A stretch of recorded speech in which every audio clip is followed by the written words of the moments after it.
White's objective here is to kill black.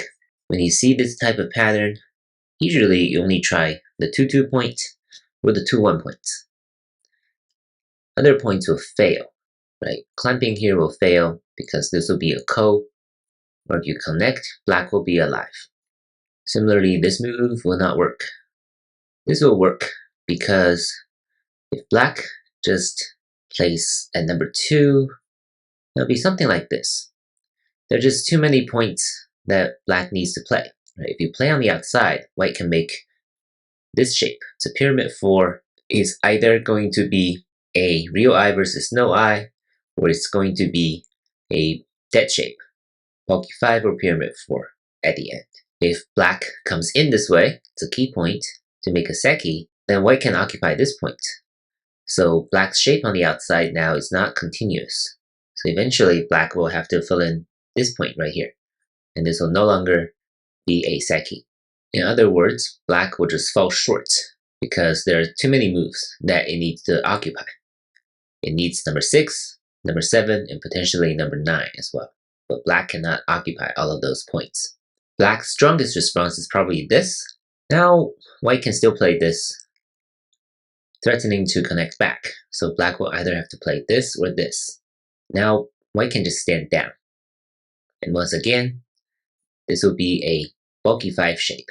One thing to note is that black doesn't have any of these bents for the purpose of this problem, right? Number 2 is not sente, and number 2 here, because of this white stone on the outside, this is not sente. Without this white stone, black will have sente here, and that's going to be a problem. So for instance, if black plays something like this, now number 4 is sente, meaning if white blocked on the outside, white needs an extra move on the outside, imagining that this stone doesn't exist. So now black will be able to at least make a ko with number 8, something like this. So that's why having a stone on the outside is really important, because now white can ignore black's number 4 and still kill black this way.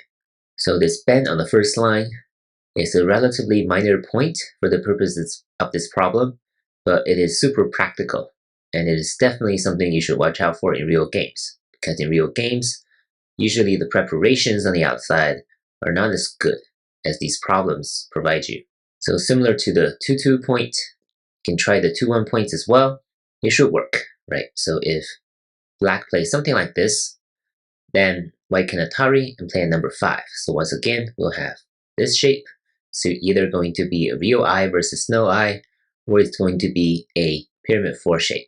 So black will be dead. If black plays something like this, then we'll just kind of go back to one of the previous patterns.